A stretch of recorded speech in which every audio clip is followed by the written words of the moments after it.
Hello everyone, welcome to my YouTube channel.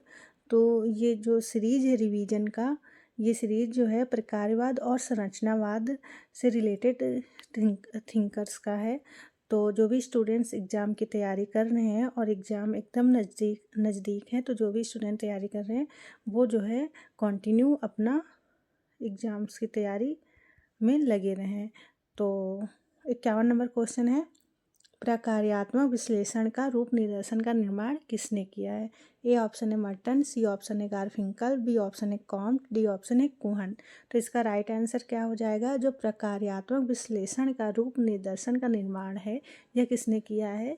यह किया है मर्टन ने। तो 51 नंबर का ए ऑप्शन यहाँ पे राइट हो जाएगा। प्रकार्यात्मक विश्लेषण का रूप निदर्शन का निर्माण किसने किया है? मर्टन ने। ठीक है, तो क्वेश्चन नंबर 51 का ए ऑप्शन यहाँ पे राइट हो जाएगा। फिर हम आते हैं क्वेश्चन नंबर 52 पर। क्वेश्चन नंबर 52 क्या है? निम्नलिखित में से कौन प्रकारवादी नहीं है? ए ऑप्शन है हर्बर्ट स्पेंसर, सी ऑप्शन है मॉर्टन, बी ऑप्शन है टालकट पार्सन, डी ऑप्शन है इरविंग गॉफमैन। तो इसका राइट आंसर क्या होगा? इसका राइट आंसर हो जाएगा इरविंग गॉफमैन। जो इरविंग गॉफमैन है, ये जो है अंतःक्रियावादी हैं। तो प्रकारवादी हर्बर्ट स्पेंसर, मर्टन और टैलकट पार्सन्स, ठीक है, ये लोग प्रकारवादी परिप्रेक्ष्य से समाजशास्त्र का समाज का अध्ययन किया है। तो क्वेश्चन नंबर, और ये पूछ रहे हैं कौन सा प्रकारवादी थिंकर्स विचारक नहीं है, तो कौन होगा इसमें? Irving Goffman. 52 का डी ऑप्शन यहाँ पे राइट हो जाएगा। फिर हम आते हैं क्वेश्चन नंबर 53 पर। क्वेश्चन नंबर 53 क्या है? संरचनात्मक प्रकार्यात्मक चिंतन समाज का निर्माण वर्णन करते हैं। ए ऑप्शन है भूमिकाओं और संस्थाओं के मानक ढांचे के रूप में, बी ऑप्शन है सूक्ष्म स्तर पर अंतःक्रिया के एक जटिल जाल के रूप में, सी ऑप्शन है संघर्ष, असमानता और अलगाव के स्रोत के रूप में, डी ऑप्शन है सामाजिक संबंधों की एक अस्थिर संरचना के रूप में। तो इसका राइट आंसर क्या हो जाएगा? जो संरचनात्मक प्रकार्यात्मक चिंतक किस समाज का वर्णन करते हैं? ये जो है भूमिकाओं और संस्थाओं के एक मानक के ढांचे के रूप में जो है ये समाज का वर्णन करते हैं। कौन? संरचनात्मक प्रकार्यात्मक चिंतक।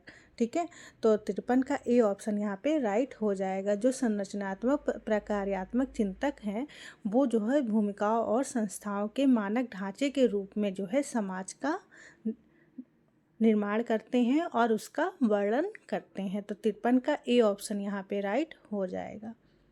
फिर हम आते हैं क्वेश्चन नंबर 54 पर। क्वेश्चन नंबर 54 क्या है? समाजशास्त्र में कौन सा सैद्धांतिक परिप्रेक्ष्य समाज के घटक भागों की अंतर निर्भरता पर जोर देता है? ए ऑप्शन है संघर्ष, बी ऑप्शन है नारीवाद, सी ऑप्शन है पौराणिक अंतःक्रियावाद, डी ऑप्शन है संरचनात्मक प्रकार्यात्मक। तो इसका राइट आंसर क्या हो जाएगा कि ऐसा कौन सा सैद्धांतिक परिप्रेक्ष्य है समाजशास्त्र में जो भागों की अंतर निर्भरता पर कार्य करता है या जोर देता है, मतलब एक दूसरे पर निर्भर है। इस पर कौन जोर देता है? कौन सा परिप्रेक्ष्य? तो जो है ये संरचनात्मक प्रकार्यात्मक जो परिप्रेक्ष्य है समाजशास्त्र में अध्ययन के लिए, समाज के घटकों के अध्ययन के लिए, और जो अंतर निर्भरता पर जोर देता है, वह कौन सा परिस्पेक्टिव है, कौन सा परिप्रेक्ष्य है? वो है संरचनात्मक प्रकार्यात्मक। ठीक है, तो 54 का डी ऑप्शन यहाँ पे राइट हो जाएगा। फिर हम आते हैं क्वेश्चन नंबर 55 पर। क्वेश्चन नंबर 55 क्या है? यह रेडक्लिफ ब्राउन ने निम्नलिखित के संबंध में क्षेत्रकार फील्ड वर्क किया है। किसका? ए ऑप्शन है ये मूरियाज है, ठीक है, मूरिया, और बी ऑप्शन है टोडा, सी ऑप्शन है टोबियांडा द्वीप समूह वासियों, और डी ऑप्शन है अंडमान द्वीप समूह का। तो इसका राइट आंसर क्या होगा? जो रेडक्लिफ ब्राउन है, इन्होंने जो है कौन से क्षेत्रकार फील्ड वर्क किया है? तो ये जो है अंडमान द्वीप समूह के जो वासी थे, आदिवासी, उन लोगों का जो है रेडक्लिफ ब्राउन ने अध्ययन किया है। और टोबियांडा द्वीप समूह का किसने किया है? मेलानोवस्की ने। ठीक है, और ये दोनों ही बहुत ही इम्पोर्टेंट क्वेश्चन है, अक्सर ये एग्जाम में पूछे ही जाते हैं। तो अंडमान द्वीप समूह का किसने किया है? AR रेडक्लिफ ब्राउन ने। तो क्वेश्चन नंबर 55 का डी ऑप्शन यहाँ पे राइट हो जाएगा। फिर हम आते हैं क्वेश्चन नंबर 56 पर। क्वेश्चन नंबर 56 क्या है? प्रकार्यात्मक विकल्पों की अवधारणा किसने दी है? ए ऑप्शन है इमाइल दुर्खाइम, सी ऑप्शन है टी पार्सन्स, बी ऑप्शन है आर के मर्टन, डी ऑप्शन है बी मेलोनोव्स्की। तो इसका राइट आंसर क्या होगा? जो प्रकार्यात्मक विकल्प है इसकी अवधारणा किसने दी थी? आर के मर्टन ने। ठीक है, तो प्रकार्यात्मक विकल्पों की अवधारणा किसने दी है? आर के मर्टन ने। ठीक है, 56 का बी ऑप्शन यहाँ पे राइट हो जाएगा। फिर हम आते हैं क्वेश्चन नंबर 57 पर। क्वेश्चन नंबर 57 क्या है? मानव शास्त्रीय संरचनावाद का पिता किसे कहा जाता है? ए ऑप्शन है सी लेवी स्ट्रॉस, बी ऑप्शन है ई कुर्जवेल, सी ऑप्शन है टी हॉकिस, डी ऑप्शन है स्कॉट लैश। तो इसका राइट आंसर क्या हो जाएगा? जो मानव शास्त्रीय संरचनावाद के पिता हैं वह किसे कहा जाता है? वो जो है लेवी स्ट्रॉस को मानव शास्त्रीय संरचनावाद के पिता कहा जाता है। तो 57 का ए ऑप्शन यहाँ पे राइट हो जाएगा।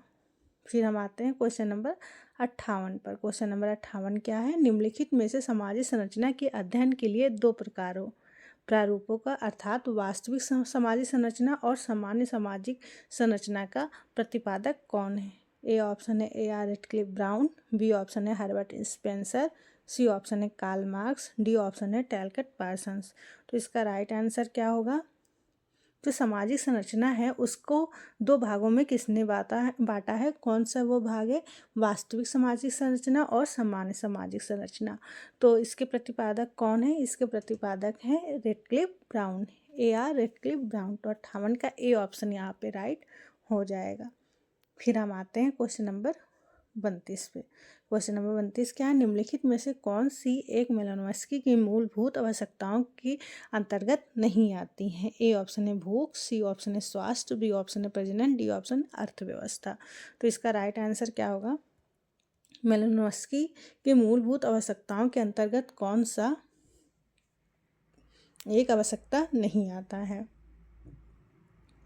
तो इसका राइट आंसर क्या हो जाएगा? अर्थव्यवस्था। जो अर्थव्यवस्था है ये मेलोनोव्स्की की मूलभूत आवश्यकताओं के अंतर्गत नहीं आता है। ठीक है, जबकि भूख, स्वास्थ्य और प्रजनन ये जो है मेलोनोव्स्की द्वारा दी गई मूलभूत आवश्यकताओं में से एक है। तो ये क्या पूछ रहा है क्वेश्चन? कौन सा नहीं है? तो अर्थव्यवस्था जो है मेलोनोव्स्की के मूलभूत आवश्यकताओं में से एक नहीं है। तो 59 का डी ऑप्शन यहाँ पे राइट हो जाएगा। फिर हम आते हैं क्वेश्चन नंबर 60 पर। क्वेश्चन नंबर 60 क्या कह रहा है? किसने कहा कि एक निश्चित मात्रा में संघर्ष आवश्यक रूप से दुष्प्रकार्यात्मक होने की अपेक्षा समूह निर्माण एवं सामूहिक जीवन के स्थायित्व के लिए एक आवश्यक तत्व है? तो इसका राइट आंसर क्या होगा? इसका राइट आंसर होगा लेविस कोजर। जो लेविस कोजर जी हैं इन्होंने बताया कि जो संघर्ष है यह आवश्यक रूप से दुष्प्रकार्यात्मक होने की अपेक्षा समूह निर्माण एवं सामूहिक जीवन के स्थायित्व के लिए एक आवश्यक तत्व है। ठीक है, इन्होंने संघर्ष को एक समूह निर्माण के सामूहिक जीवन के स्थायित्व के लिए एक आवश्यक तत्व माना है। किसे? संघर्ष को। किसने?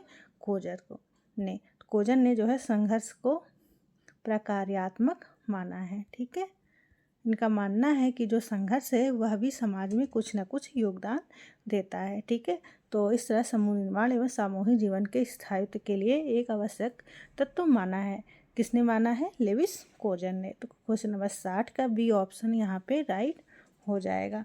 तो मिलते हैं हम नेक्स्ट वीडियो में, और कोई भी क्वेश्चन हो तो आप जो है कमेंट कर सकते हैं, और टेलीग्राम लिंक में जो है डिस्क्रिप्शन बॉक्स में टेलीग्राम लिंक दिया गया, आप उससे भी जुड़ सकते हैं। इसके अलावा